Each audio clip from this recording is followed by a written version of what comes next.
భూమి తరపు లాయర్ కూడా కేపీనే శోభాచంద్ర గారిని ఈ ఎస్ఐ గారి అన్నయ్యని కూడా చంపేశారు. ఇది పోలీసులు నిర్ధారించారు కాబట్టి ఈ కేపీని జ్యుడిషియల్ కస్టడీకి పంపడానికి నాకు ఎలాంటి అభ్యంతరం లేదని చెప్పటంతో ఈ లాయర్ మనల్ని మోసం చేస్తున్నాడు, కావాలనే మామయ్యకి శిక్ష పడేలా చేస్తున్నాడు అని భూమి చెర్రి మాట్లాడుకుంటూ బాధపడుతూ ఉంటారు.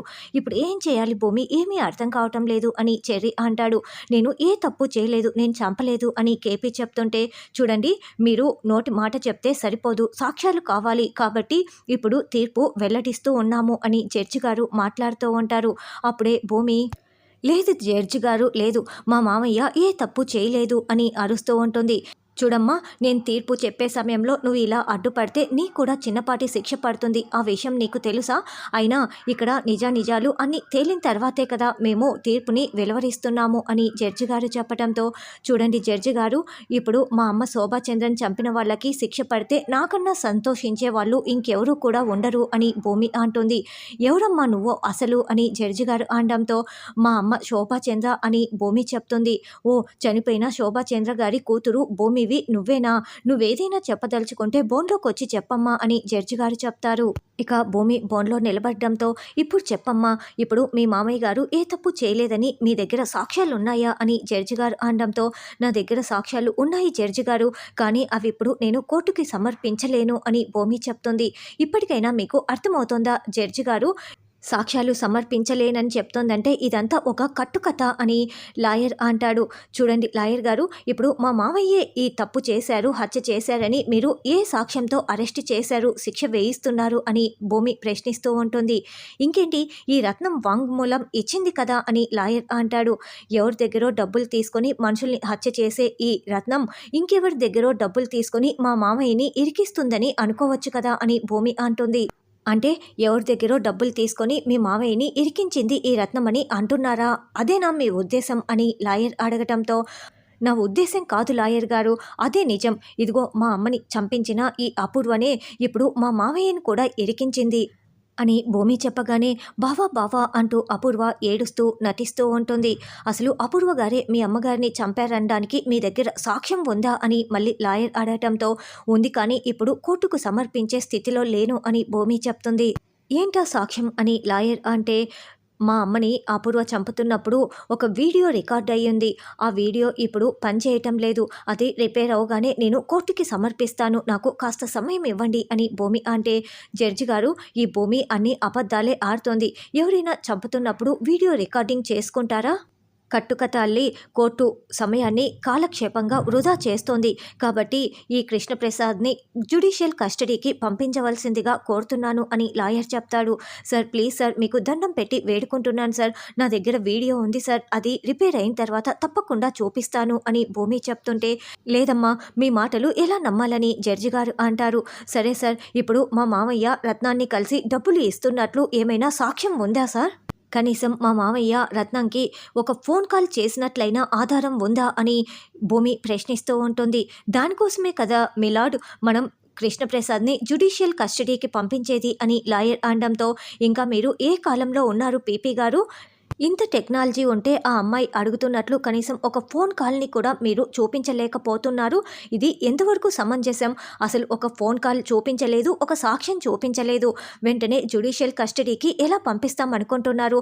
అసలు ఈ కేసుని డీల్ చేసిన పోలీస్ ఎవరు అని అడగడంతో, నేనేనంటూ సూర్య లేచి నిలబడతారు. ఆ అమ్మాయి అడిగిన ఫోన్ కాల్ సాక్ష్యంగా చూపించగలరా అని అంటే, అందుకోసమే సార్ జ్యుడిషియల్ కస్టడీకి పంపించండి, మేము అదే పనిలో ఉన్నాం అని సూర్య చెప్తాడు. ఇంకా మీరేమైనా చెప్పదలుచుకున్నారా పీపీ గారు అని జడ్జి గారు అనడంతో, ఇంకేం చెప్పదలిచేది ఏమీ లేదు మిలాడ్, కానీ వాళ్ళ అమ్మని చంపిన హంతకుడికి శిక్ష పడకూడదని ఈ భూమి ఎందుకు ప్రయత్నిస్తుందో అర్థం కావటం లేదు.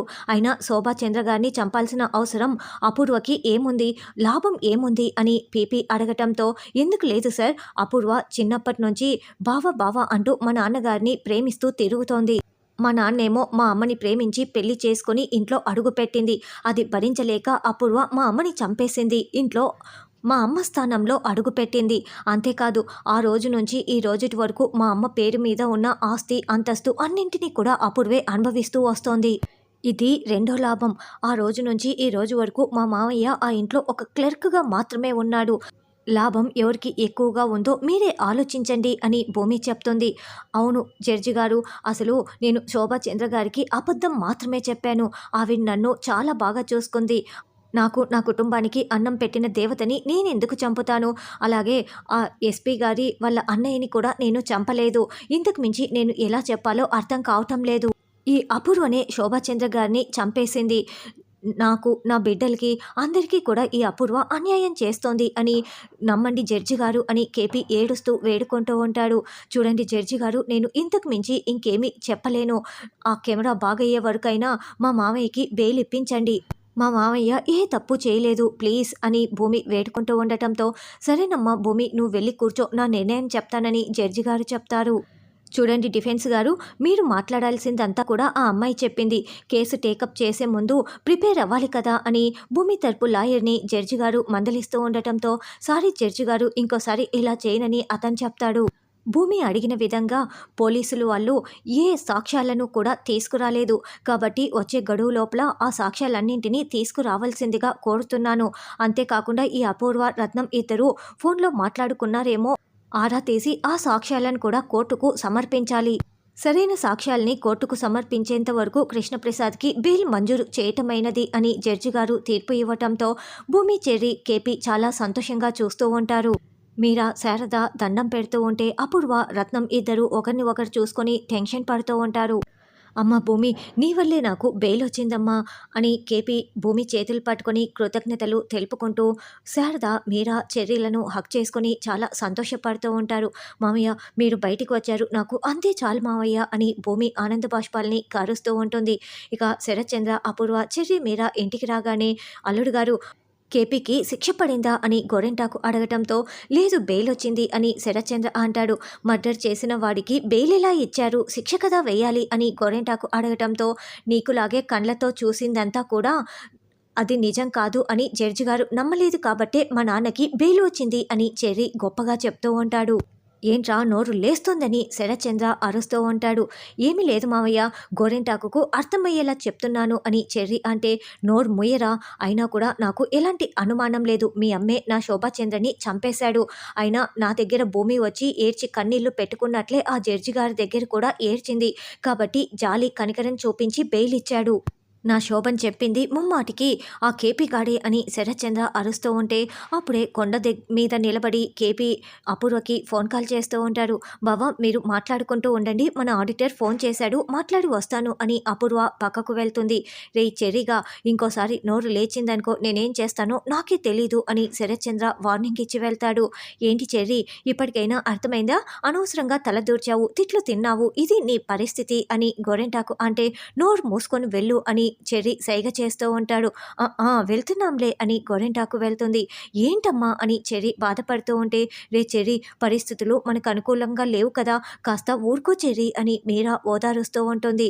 ఏంటి, నాకెందుకు కాల్ చేశావు అని అపూర్వ ఫోన్ లిఫ్ట్ చేయగానే, చూడపూర్వ, నేను లొకేషన్ షేర్ చేస్తాను, వెంటనే నా దగ్గరికి వచ్చి మాట్లాడు అని కేపీ వార్నింగ్ ఇస్తున్నట్లుగా చెప్తూ ఉంటాడు. నేనెందుకు రావాలి అని అపూర్వ అంటే, ఇప్పుడు నేను చెప్పే డీల్ వింటే నువ్వు తప్పకుండా వచ్చి తీరాల్సిందే అని కేపీ చెప్తాడు. మరి ఆ డీల్ ఏంటి? అసలు కేపీ చనిపోవడం అంతా కళ కాదా అన్నది రానున్న ఎపిసోడ్లో తెలుసుకుందాం.